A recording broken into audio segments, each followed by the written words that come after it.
the other day, my kids found out that one of our friends had never flown in an airplane before. And they were shocked. Not because they were judging her. Here she is, 40 years old, and never flown before. But because to them, flying was so normal because they've been doing it since they were babies. We were in the Air Force, for heaven's sakes. Like, we flew to see family. We flew to travel. We flew. And so it was not something out of the ordinary for them. So it wasn't arrogance. It was innocence. They simply couldn't comprehend that something so normal to them was the first for someone else. And how often do we think the same thing in leadership? We assume that others think like we do, that they work like we do, or they value the same things. We assume that what's normal for us is normal for everyone. And after this realization, their focus shifted. They would ask her about the experience, what she thought about it, how it made her feel. Is she excited? Does she have gum for the descent? When they realized that was normal for them and it was new for her, they shifted their questions to her. They shifted in the experience. And the same thing happens in communication. When we discover that another person's perception or perspective is different, we get curious. And it made me think about where else in my life have I been downplaying? Simply because when it comes easy or because it's normal. Because if it's easy for me, I just assume that it's easy for everyone else too, right? What if that's not true? What if the very things that I brush off, the very things that you brush off are actually the places that we're most gifted, the places where God's wired us to lead from? So I want to ask you something. Have you ever gotten frustrated because someone didn't get it or doesn't get it or hasn't gotten it? Are you solving problems in real time and other people are still trying to figure out what the problem is? Or do you find yourself wondering, like, why is this so hard for them? Am I missing something? Or maybe even you've downplayed your ability to bring calm to chaos, your gift of reading the room or your instinct to take initiative just because you assumed it wasn't special. So I had a client, we'll call her Lauren, and she's a high-level director who often felt that she had to soften her voice in meetings. In fact, that's one of the things she came to me to work on is she wanted to be heard. She wanted a promotion. She had the confidence, but she also had been told she's intimidating throughout her whole career and really her whole life. So she learned to hold back. She learned to sugarcoat. She would often say that I have to keep my thoughts to myself unless someone else brought it up first. But then one day during a really tense budget meeting, things were just getting swept under the rug and everyone was dancing around the real issue. And finally, she spoke up, firm, clear, direct, and confident. And she named the elephant in the room. And you know what happened? The CFO turned to her afterward and said, "Thank you.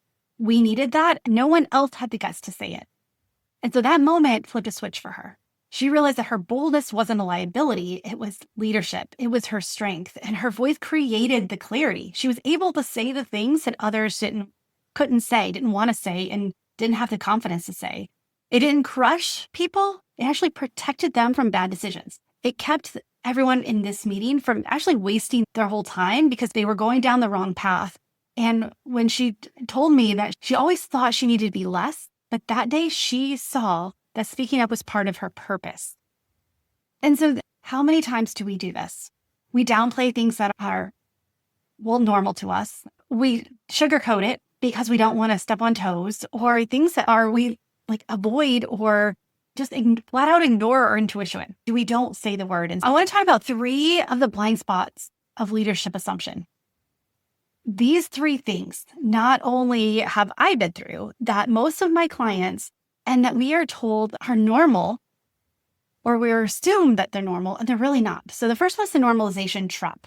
Just because you were raised around a vision setting or had early leadership exposure doesn't mean everyone has to. And let's take it a step further. Let's look at you Generation Xers. Let's look at the generation gap, okay? I'm a firm believer that every generation has its strengths and has valuable resources. Like our younger generations can be more efficient and they're not afraid to take risks. However, our older generations are not afraid to try things or work hard or get uncomfortable. So there's balance, right? So these Generation Xers, me, you, most of you who are listening, you know what it's like to raise yourself. Like, I had good parents, and I know that we did things that we survived things. We had our latchkey kids, and we raised ourselves to do things that the younger generation are not taught. And let's face it, we even look back now and realize that we were asked to grow up way too fast. Then on the other side, to make up for that, to change the generational gaps, we are in the generational traumas, then some of the Generation Zers, the Gen Z, who feel like they're still growing up. They're still trying to learn what it's like to do things on their own, to act independently, because so many of things as Gen Xers, we did on our own, we wanted to do with our kids. And so a lot of these Gen Zers are growing up and not knowing how to be independent, or they will take a problem, but they don't know how to break it down before or where to start. So our normal and what we should know doesn't translate. Their normal and what we should know doesn't translate. And so this normalization trap that we have, just because we're around it, doesn't mean everyone was. Just because we were exposed to it. This is one of the things that growing up overseas, there are still so many things that I'm like, yeah, I didn't experience that. Oh, that's not how I grew up. Simply because I grew up same time, different location. And so number 2 is the strength blindness. If you think, doesn't everyone do this? They probably don't. Your ease is your edge. Your ease is your edge. And it's the lie that says if it's easy, it's not valuable. And that couldn't be further from the truth. It is a lie. If it's easy, it's not valuable, is wrong. If it's easy, it's because it's an area that we have focused on. It's a strength. It's where we've learned from. It's some of our decisions have been around it. Your ease might be someone else's breakthrough. Your strength blindness, something that comes easy to you, by explaining it or walking through with somebody who doesn't get it, maybe the breakthrough they need to really understand what they're missing or how to get through to the next thing. And then finally, the perception gap. We can't lead well if we're only seeing through our lens. Great leaders develop a curiosity about the lenses of others. We see things from our experiences, our decisions, our education, our background. We see things through our own set of sunglasses. The thing is that you can have 2 people in the same household who have very different perceptions on things and perspectives. And could you imagine if you are working next to somebody who grew up in a different country or a different state? Because let's face it, even within states or regions of states, Northern California is very different than Southern Cal. In Oklahoma, we have the cities and we have the rural areas. No, not going there. It's just different.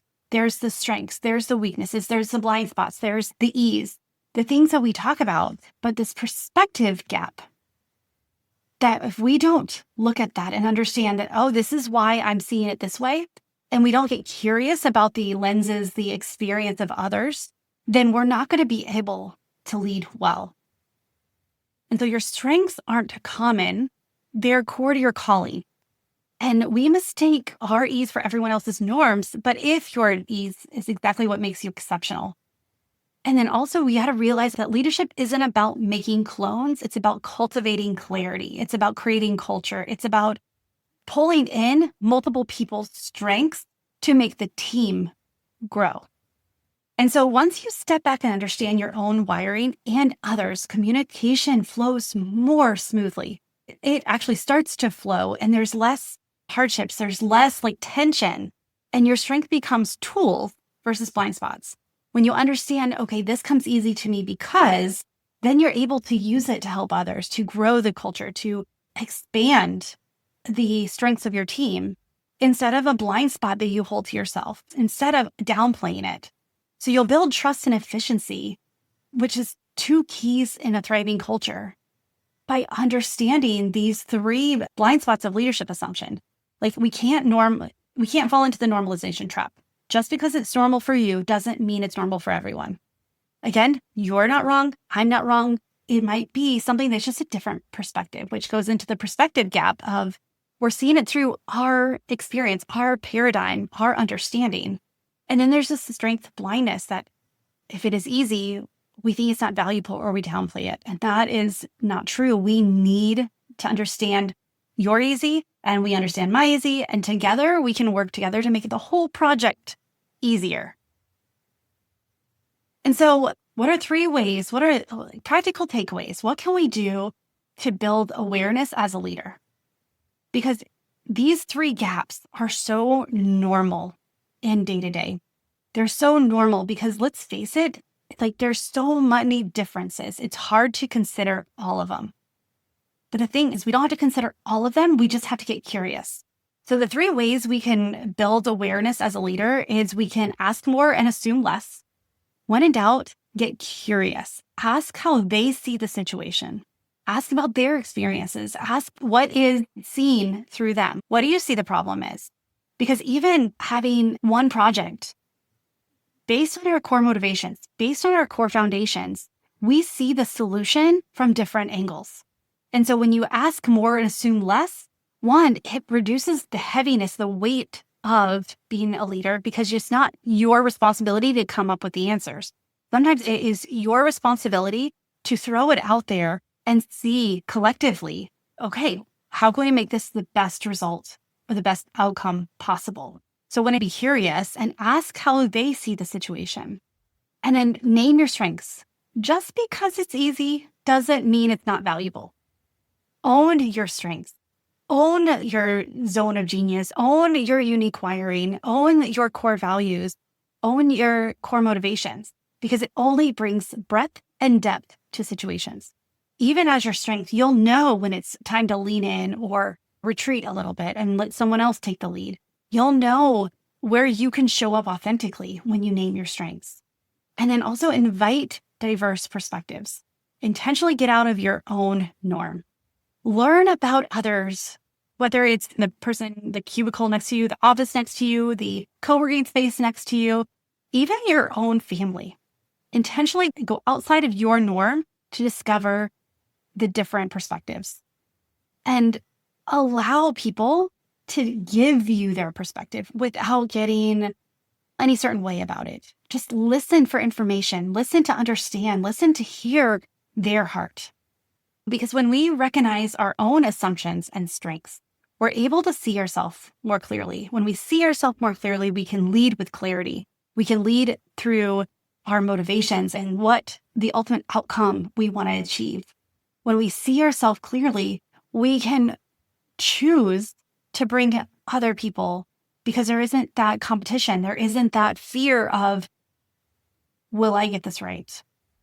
And then also when we understand other people, we honor that others have a different lens and lead from wholeness and not the sameness.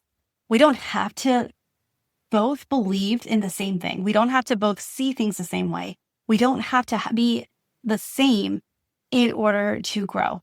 In fact, it's much better if we lead from wholeness instead of sameness, because if we were all the same, we would lose out the depth and the fun, because everyone brings different perspectives and just the curiosity and excitement. If everyone was the same in your workplace, in your home, in your friend group, how creative would that workplace be? Would your home be? Would your friend group be?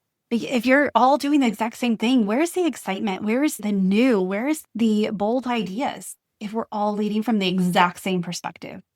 So I just want to remind you that self-awareness is not self-indulgent. It's a leadership skill. And without it, we build teams in our image instead of activating their strengths. We have these unwritten expectations that we haven't expressed and these unreasonable expectations that we can't even uphold simply because we are assuming that they understand our perspective, that they understand where we're going and what we're doing, rather than activating their strengths, pulling in their perspective, bringing in the creativity that they offer and the insight and expertise that they offer. So if you're feeling like your leadership is stuck in autopilot, you might be in a strength blind spot. And I would invite you to book a leadership strategy call.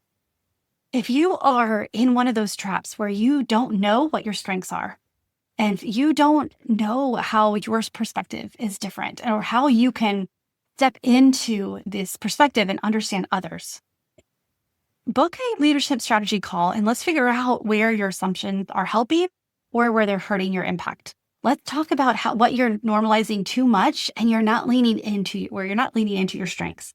Let's talk about how stepping back and asking curious questions to your team can actually take some of the pressure off of you because you are not responsible for the whole project. You get to lead it, not have to carry it completely. And then just the idea, like my previous client, Lauren, who was constantly biting her tongue when really her strength was pointing out the elephant in the room, being able to say things that other people couldn't say in order to move things along. And so I just want to invite you to book a leadership strategy call, and I will see you there. Now, before I go, I have two things for you. One is if you have not left me a rating or review, I would really appreciate it. It helps others find the podcast. I've recently shifted the name, and so it just helps and brings the algorithm back to saying, oh, people want to listen to this. And it just also helps me understand and see what's resonating and what's not. And so it means a lot to me if you will do that. And then also, I just want to give you a quick heads up to next week's episode because it's a game changer. We're going to be talking about identity, and it's not about doing more. It's about becoming more. I'm going to share a simple phrase that radically shifted how I lead, how I show up, and even how often I go to the gym. Let's just say Rome wasn't built in a day, and neither is your identity. So don't forget to tune in next week. All right, friend? That's all I have. Bye for now. Choose joy until joy chooses you, and have a wonderful week. See you soon.